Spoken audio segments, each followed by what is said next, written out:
Um, Hi, Edward. hey. Yeah, I'm gonna digest some of this work a little bit. So I want to kind of just paint the picture of what Kevin Christy is, Okay. because I've known you first as, I feel like if I had to say like who was this guy when I first met you, Yeah. was a publisher. Sure. It was Broken Wrist Project. I think That is you true, came yeah. at me with like to be included in one of your. Yeah, I would have hit you up to be in one of our books at that point. And yeah. so the very first iteration of who is Kevin Christy in my life would have been this guy who publishes this book. Right. Me. Then I yeah. found out later that you were an artist because I saw your shows at some LA gallery, Hanley. Jack Hanley, yeah. You did a show at Jack. Oh no, Hanley. Richard Heller in LA, but yeah, Jack Hanley in San Francisco. Heller was all like you did like a portrait show, all like. Oh no, that was Family. Remember Family Books? Oh, okay. They had that space in Echo Park Yeah. that was called. I don't know. I don't remember. But I saw. Well, so anyway, I saw a show of your drawings that you did. Yeah. And I was like, that's when I kind of probably registered, like, oh shit, this guy like can really draw. Like Right. he's like really, really good at drawing. Right. Because the portraits you did were so incredible. And then somehow, I think, I don't know where stand-up comedy came in, but I was just like, then I also realized you were doing that as well. Right. You know, and yeah. which is something that I think people sometimes probably find interesting, at least. To like, well, I don't like. Wait, you do this and this? I don't like. I don't promote any of it a lot, so it is like a thing where a lot of people, if you know me long enough, you just kind of find this stuff out. Where I'm like, I have to go, and cool. Someone's like, "Where are you going?" And I'm like, "I have to go do stand up," and they're like, "Wait, what are you talking about?" And then they've kind of. I've never been a good promoter of things, and so yeah, people that know me from stand up tend to find out that I make art. People in the art world tend to find out I do stand up. It just kind of organically. I don't know. I mean, I tell it when I'm, like, oh, I'm going to see my friend Kevin. He's like a great painter, but also is a regular at the comedy store. Like, and they're just like, oh, you can see their brain like trip out a little bit. Like, whoa, really? It's not terribly. I mean, I don't know. It's not. It doesn't feel weird to me at all or uncommon, but I guess it is a little uncommon. No, I mean, it's obviously in today's day and age, it's like everyone does so many different things. Yeah. It's like not, and you've laid down what's a word for it? Like you've been doing both of these things for a long time. So it's not like it's like they don't just give people regular spots at the comedy store for nothing. Yeah, I mean that's if you like care to look into it, it doesn't. I'm lucky in that I don't come across as someone who's like kind of like dabbling or like it's not like I've been doing all these things like long enough to where within each little group, the people in that group know me well enough to like respect me, I guess. So it's not just like, oh, he's fucking around kind of thing. I feel like it's similar with skateboarding and art too, I think that's why you and I relate to each other kind of well, because a lot of times people, when I interviewed you, it's like people routinely find out you're an artist like tomorrow or like a week ago, and they're like, wait, what? And it's like, you've been doing this for a super long time. I found myself having to explain more that I've been doing art about the same exact time I was skateboarding. Yeah. Do you feel like you're explaining one or the other? I think like I definitely... Because I feel like they're almost even. Like you just... They're getting even, but lately I explain the art thing more. Because it's a thing so more people are like, oh, because you've been in commercials and you've been in acting. But I think recently more people, because I show more now, artistic, art-wise. That's the new thing. When someone will ask you, like, well, what are you doing? I'm like, oh, I have a show coming up. And a lot of times my friends are like, oh, you're going to be on a TV show. Right. And I'm like, no, I have to make a bunch of paintings for a show. And that's when they're like, wait, what? And so that's a thing I explain more now. Because that's become a thing where I probably spend more time doing that now than anything else. I mean, I've been with you, and it seems like the regular spots at the comedy store took super priority. You'd be like, I like have a heart out. I gotta be I gotta be there. In the build up to this show, has have you kept that schedule, or have you actually had to like say I can't do as much comedy because I'm painting right now? I've kept the same schedule, but I have like there's certain shows like I don't host as much like because I have to stay there the whole show. So I do the show on Tuesdays with my friend Neil Brennan, and normally I would host and stay the whole show. So lately I'll host or I'll just open and leave because I'll need maybe that 2 hours to paint, and like I won't. Sometimes the Comedy Store, if someone can't show up, they'll text me and be like, "Can you come tonight?" Or I'll be like, "No, I can't," because I do have you know as normally well as you'd just be like, yeah. normally I would take any spot I can get, but now because I mean you know as well as I do the amount of time it takes to make a lot of paintings is a lot. You have to treat it like a job to get it all done. So I need all those hours if I can get them, and especially leading when I get closer to the show, I'll need all the hours.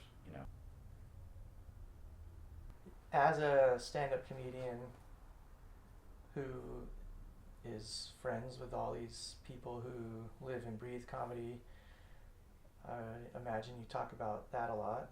Mm-hmm. But how does that fold into your artwork? Like I feel like I don't think comedy is absent from it. I think that you do things that make you laugh. Sure. I think I don't know that it's a part of my brain that I even could cut out. I think my natural sensibility and my natural taste, there is an underlying layer of stupidity that I think is like necessary in art and necessary in like any art form, because I think life is pretty absurd. Every part of it, every genre, every part of human existence is pretty ridiculous, and so I think that I have an underlying kind of skepticism and kind of silliness that I kind of feel about most things. I don't think life is a thing you should take super seriously because it's pretty stupid. Yeah. And so I think I don't necessarily have to think about it to whether I think like should this have a little tinge of humor. I think that's just the way I think about almost everything. The world is absurd. That's all these paintings, this series of paintings, this show is about just like we're clearly living in a dying system. Like, it's pretty obvious that things are changing, or you could call it changing, but they're falling apart at a really rapid rate. And it's incredibly hard to catch up to what's happening and what's changing and how things are going. It's all really absurd, and it's all happening in real time. And so the idea of, like, taking everything super seriously or taking yourself super seriously seems idiotic to me. Do you have any idea what caused this rapid decline? I think technology is moving faster than human brains can catch up to.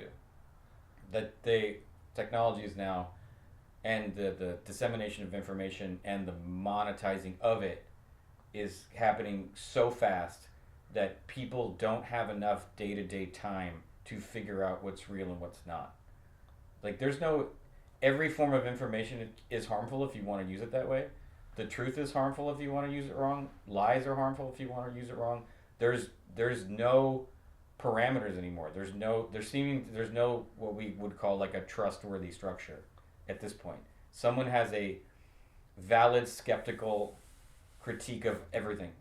So it's become very hard and impossible as a human being to not be super freaked out. Everyone I know is freaked out. Yeah. Everyone I know is freaking out and struggling and can't figure out what the world is in real time all the time. And it's not even specific to an age group. It's not like, oh, I'm in my 40s, of course technology freaks me out. Everyone's freaking out.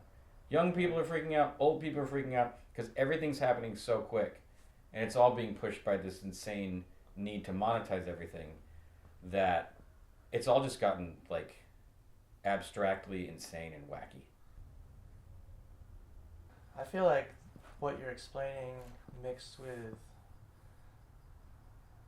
Trump, who sort of had a huge hand in like wrecking a bunch of institutions by sort of the unwritten rule kind of thing. Yeah. Like everyone, there was just like assumed norms that got smashed. Yeah, Mark Maron has a great joke where he says every week someone would go, "This is unprecedented."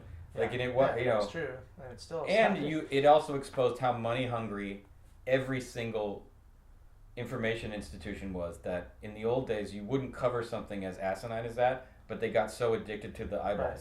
Everyone's addicted to the eyeballs. It's all numbers. Yeah, and it's pushing, happening now, even in this. Everything is numbers pushing an algorithm so that you can sell ad space to a targeted group of people because this many people looked at that and this many people looked at that. So all these giant consolidated corporations they became addicted to numbers.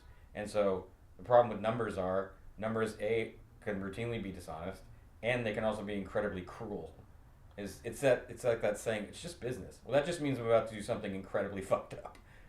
And no one seems to care because there's this giant money avalanche bonanza, And to me, I kind of think the only rational thing to do is make art in this space because, what the hell else are you going to do?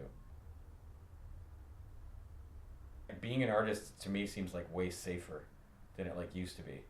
Whereas it used to be this, ill-advised thing, don't be an artist or a comedian or, an actor or whatever. Now it seems like a really rational, sane thing to do is to, Gerhard Richter said in an interview, being an artist is being a coward, which I completely agree with. It's saying, that world over there, I have no ability to deal with that shit. I can stand over here and, make jokes about it or make paintings about how it makes me feel, but I can't go engage with it. I can't be a part of it because it's too frightening. And I kind of agree with that, completely. Yeah, I guess I feel like that with photography to some extent as someone who wants to I want to look and shoot photos of it. Yeah, you're in public. But I don't want to get involved. Really. Yeah, you love being in public. I'd rather just walk by and look at something and not engage. You're not the public, but you want to, see it and be like, how are you? I'm obsessed with how people get by and how they just figure out a way through life. And it's the same thing. You're just how is everyone doing this? I want to know how everyone's figuring it out. Yeah. Because it's just, everyone I know has no idea what they're doing all the time almost. And it's interesting because we all just keep going for the most part and keep doing what we're doing. But everyone's just do you feel super crazy? Do you feel crazy all the time? And we all kind of do. The whole idea of the imposter syndrome doesn't matter to me anymore. No. I never thought there might have been times when I was oh no, how am I here? Am I worthy or something? But but like you said, I've been so lucky to be able to travel and talk to so many people and talk to so many creative people through skateboarding and art that I realized that, like you said, everybody is in the same boat. Nobody thinks they're everyone's winging it as they go. If you don't mildly hate yourself, I don't know how to relate to you at all. If you feel genuinely good about yourself, that's weird. Yeah. To me, that the idea of self-love is this wonderful phrase everyone throws around now so you can sell crap. But if you're just super hyped on yourself, that's weird. If you're not confused, especially in an artistic space, every once in a while I think you and I probably make a painting where we're well shit, I did it. I made a hot one. But then a month later you're that sucks now. Oh, yeah. I've made paintings where I thought, I'm about to change the entire art world. And then I've never been that confident. 6 months later I'm that one's fine. You're surprised someone bought it, kinda. You're yeah, that one came out good, but while you're doing it every once in a while, I told my friend Neil, I was on a day-to-day basis, I'm either about to change the art world or I should burn every painting I've ever made. And to me, I don't trust an artist who doesn't feel that way all the time. Because I will say the difference between art and entertainment stuff is when you're making, especially paintings, when you're making paintings, the shadow of the history of painting is huge, and it's also 500 years deep. So I don't know if you feel this, but every time I sit down to make something, I'm over here competing with fucking Otto Dix and Carrie James Marshall and Ashley Maycumber and these insanely talented people that are alive and or not alive, and they all rip. And you're just I'm just gonna do my best here, but the kind of long history of art can feel really tough to compete against a lot of the time. Yeah. Because we're all trying to make a masterpiece, kinda, and there's some pretty heavy masterpieces out there. Well, that and then just so many people that you don't even know. I mean, I look at Instagram and I just see incredible paintings that I'm because I follow people who see a lot of shows or do reviews. Yeah.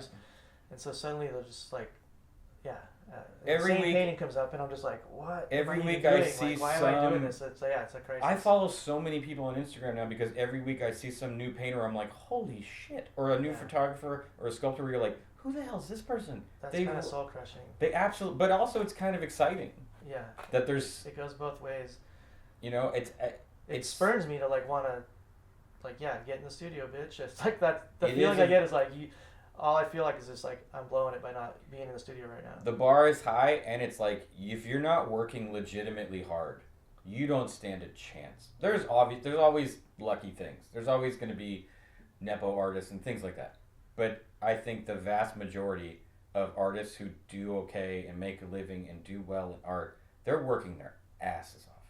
They're painting every day, all the time. Everyone I know, I paint 7 days a week, at least 6 hours, 7 hours a day. Like, I don't have a choice. They won't come out how I hope they come out if I don't.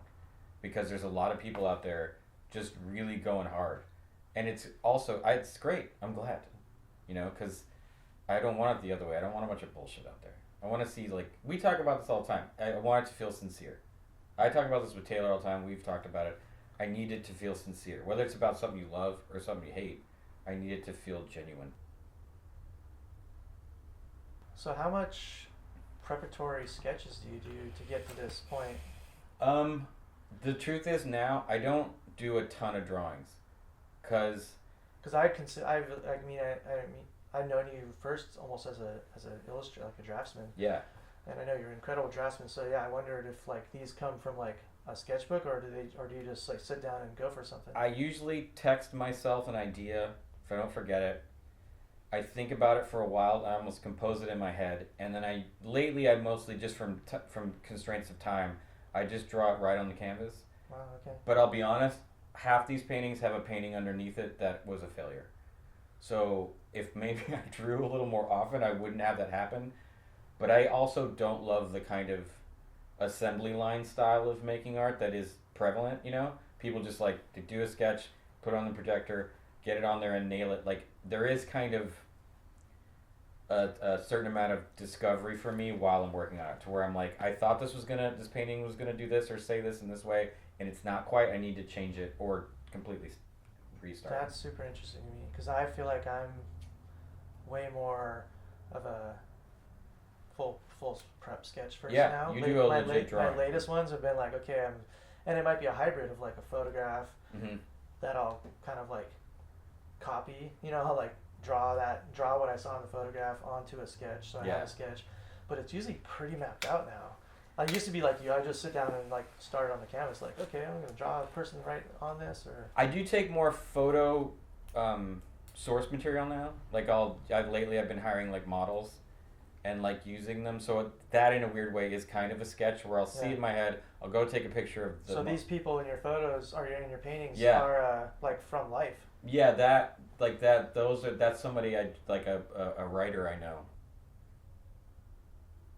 There might have been 2 times when I tried to explain your work to people that I was talking to, and I wanted to say surrealism, but then I was like, gosh, I wonder if Kevin would be like bummed if I said that. Like, it's like, would I call this a surrealist work? Like, you know, luckily in the last decade, surrealism there's been so much more of it that like, it's not, you don't just think of the kind of corny aspects of it. I don't know why I even felt like you might be bummed. Well, everyone just thinks of Dali, like, immediately. You think of Dali or Marguerite, and you think of the apple over the head, but like also both those dudes rip for sure. No, I mean, and it's like incredible. Also people just call it conceptualist figurative painting, which honestly. I think I cringed at it because Dali is like someone's like a high school student's entry in art, you know, and it's like one of those things where like, sure, I like Dali still. Yeah. But I don't know if I'm claiming him like in public kind of thing. I'm not saying Dali, everybody. It's like how still, you know, when I'm in a museum, I'm still like, this is cool. I want to look at this. It's like how in high school you love MC Escher, and then you pretend you don't for like 20 years, and then later you're like, this guy was pretty fucking good. I saw an MC Escher show, and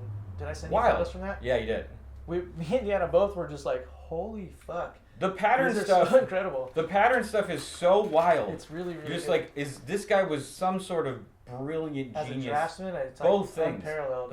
It's like it's Da Vinci-esque to where it's like you designed a helicopter and you painted the Mona Lisa. Yeah. That's weird, dude. No, it is. It's crazy. Like, and it's like, but it is since it's a lot of people's gateway. It's like you don't. Yeah, it feels weird. I'm really attracted to that Bauhaus model. There's a lady from the Bauhaus. I think her name Gunta Stolt. I'm probably messing up her name, but she was like she could do pattern, textile, graphic design. The way a lot of those people from that era did multiple things. They were like architects and designers and painters. For sure. I often wonder why that isn't more of a common thing. I had a teacher in art school named Jason Hawley, and he had a really good band. He did commercial illustration. He also made fine art. And he said this thing that I think of all the time. He goes, when I come up with an idea, sometimes it's an idea that's good for a song. Sometimes it's an idea that'll work when I have to work for a magazine. Sometimes it's a fine art idea.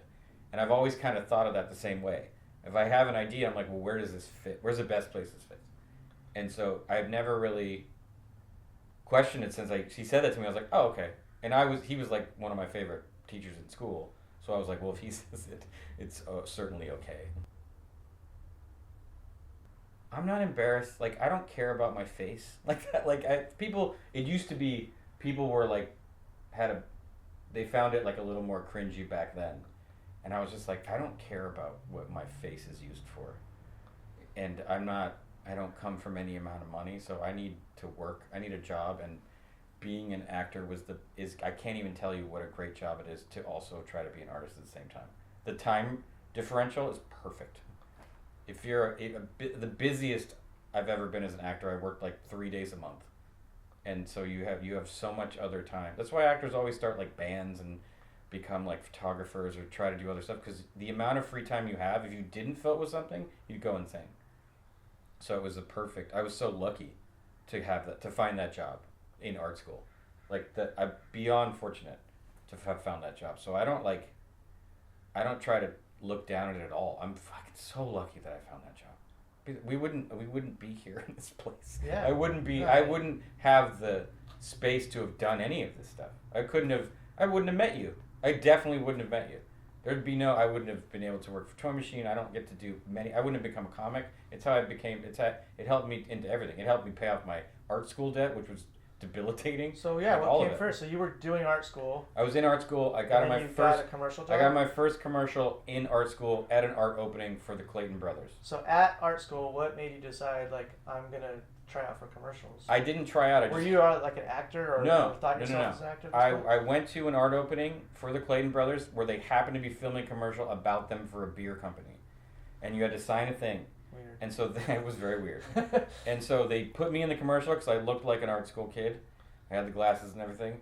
And they gave me $6,000, which was $1 million to me. Yeah. I was going to have to take every semester off to make money to go back. So that was all the money. It was crazy. And then my friend had to go to an audition. He was like, just tag along with me. And the casting director asked if I wanted to audition for it as well. And I got that job with him. And then I remember I had a class at the time and I had to miss a day to film this commercial. And at Art Center, you can't miss a day of class. It's just not a thing you can do. And I said to the teacher, David Luce, I was like, I can be in this commercial, but I have to miss a day of class. He goes, you have to do it. You'll pay off your debt. You pay your school debt. And I was like, he gave me permission basically. Yeah, that's cool. And so how does one go from art school kid who starts doing some commercials, which feels like a very LA thing, yeah, to doing stand-up comedy, like in a serious way? There was a strike. I'd always loved stand-up. I'd always wanted to do stand-up, but I didn't really understand how. And I was in a commercial with Bobby Lee, who's a comedian. Yeah. And then I ran into him. That was your gateway? That was my gateway. And after I'd been in a commercial with him, at some point I'd bought one of those mini recorders at Radio Shack. Because I thought of jokes occasionally, like the kind of jokes you'd see on like a popsicle stick. Gosh, this is another aspect of you. Like, you actually write for other people, right? Yeah, I do. I write a roast. I've written for like some of the roasts and things like that. That's crazy. And I've written some jokes for like other comedians. Another hyphen to your hyphenate. Sure. Okay, keep going on that. So then I bought a recorder.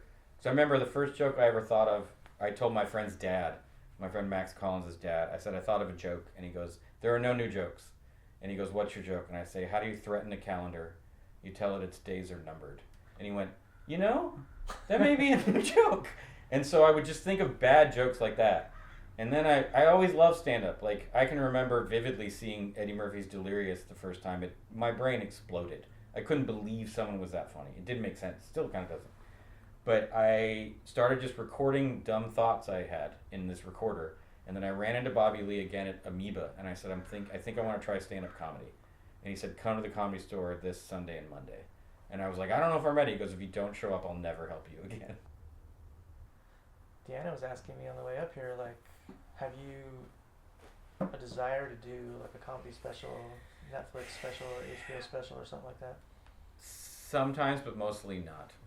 I know this sounds weird, but I don't think stand-up comedy belongs on television. Yeah, I think it's a live thing. Lately I like the idea of doing like late night sets because they're so kind of old timey and traditional. That seems kind of interesting to me, but also stand-up specials aren't terribly valued anymore. You know, Netflix puts out a million. It seems like it wouldn't be hard for you to get one if you desired it. I don't know if it'd be easy either.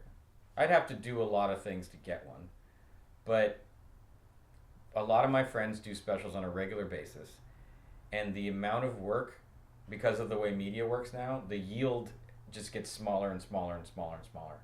Even a great special gets talked about for like less than a week. It's like a skateboard video. Yeah, it's exactly like a skate video. Some poor kid bled on the streets for a year and a half, and it gets talked about on Thrasher for 2 days. Yeah. So I think small clips, or if you know doing smaller things is a means to just remind people you're a comic, so they'll come see you live, is the thing to do now. As opposed to, here's an hour and a half of jokes I can now never tell again, right, and you forgot them anyways. That's really interesting. I like that you said that you basically said that you just don't think it belongs on TV, because I've been thinking about that in a different form. I mean, like, I was thinking about photography doesn't belong on Instagram. It's not the right venue. Well, There's a certain amount of people that like it, but there's like 90% of the people you're forcing this stuff that they don't want to understand or don't. They're not interested. They're not interested in their face, and so they're just gonna. It's just like you're almost asking to be crucified. It's like people routinely ask me like, why don't you do stand up like in an art gallery or do some kind of art? It's because they don't belong together at all. Same with me and skateboarding. They don't belong together. Show, they're like, let's build a ramp in here. I'm like, God damn it. Yeah, comedy people don't love art that much. Art people don't go to comedy clubs. They don't. There's something great about the separateness of it. I like the separateness of it. It's two different parts of my brain. It's two different parts of my personality, and they don't belong together. One helps the other. Like being an art, if you're full on just a full time artist, the loneliness is insane. The like kind of hermit existence of it can be debilitating. Being a full on like media human who's just constantly trying to sell themselves and get out there, also bad for you. So the balance of them keeps me, more together, I think, personally. Yeah. But yeah, I can't. The thing about stand up on TV is I can't tell you how many times I've recommended a stand up to someone. You got to watch this person's special. They're amazing. And then they're like, yeah, I liked it. It was okay. And I'm like, if you saw this person live, right, you'd almost barf. You'd laugh so hard.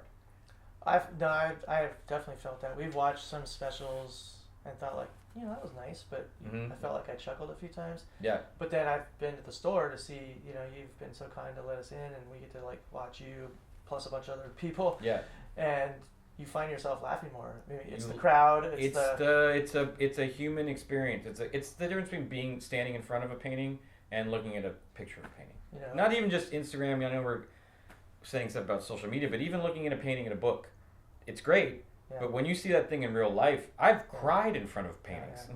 Like I cried seeing Nefertiti's, the bust of Nefertiti in Berlin. I wept in front of a Hockney, because I didn't know it was going to be there. Like, I'll cry in front of a Carrie James Marshall painting tomorrow if I see one in person. Like, it's different. It's like when people loved to like shit on abstraction because they look at it, they're like, stand in front of a huge Frank Stella or someone like that, like Agnes Martin or someone. Like, stand in front of it. It's different.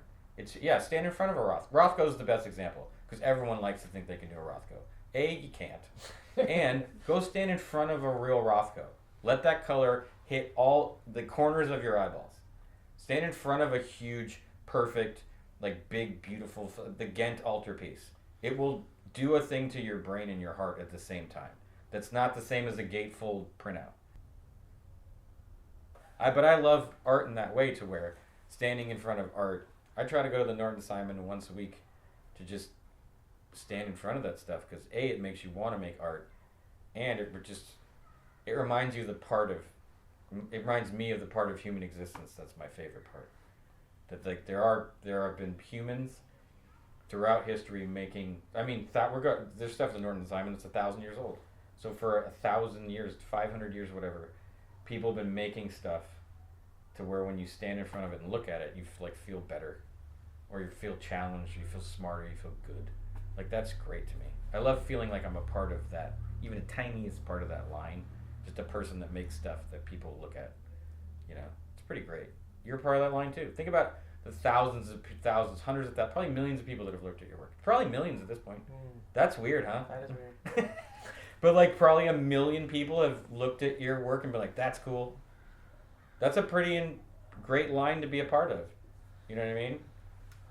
That's another thing. I had the same teacher who told me it was okay for me to do a commercial, David Luce. He taught like this kind of history of like history of art class kind of thing. And he was always been like, all you people here are like these other people that used to do these things. Like you're part of that line of people who just sit at a desk or stand at a wall and make stuff because we're socially awkward. Because of whatever reason, we can't not, you know. And it's, you know, we're super lucky to be able to do a thing that people like.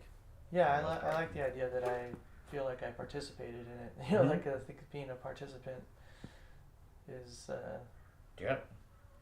it's interesting to think like, okay, I contributed something to this a little bit. I think that's what we all want to get into a museum. Now both you and Deanna are in museums, which is very party. But you're then a part of art history a little bit. You know, you're like it certainly like helps your career and the like the sales and all that stuff. But like also you're like, no, I'm part of like the thing, like the main thing. People like art, they go to museums. So like when you're in a museum, it's like, well, shit. Now you're part of the line. That's crazy. Yeah, it's such a crapshoot. Like, you know, kids will come up and ask like, how do you get here or there? And it's like, I can't draw a line. It was there's a lot of that. I mean, there's a lot of luck involved in everything I've done. There's a ton of luck. Being born in California, Kathy Grayson happening to see a painting I did on Instagram, and someone in a surrealism show dropped out, so she needed an extra painting. So that's how I got in the hole. Working with the whole gallery. She was like, would you want to put this painting in a show? Just one painting. Via Instagram. Someone buys that. She comes to LA to look at gallery spaces because they're opening a place. But you have a track record, so I'm sure she saw you on Instagram, then checked you out. And was like, probably looked for a while and was like, "This isn't a complete like out of nowhere. This isn't a lark that he did this." And then she comes and sees some others, takes them to a little fair. Those all sell, and then it's become like, "Hey, would you want to do a show?" It's during COVID. Like I don't even get to go, but it's like it is. All of that stuff is luck. A lot of it's luck.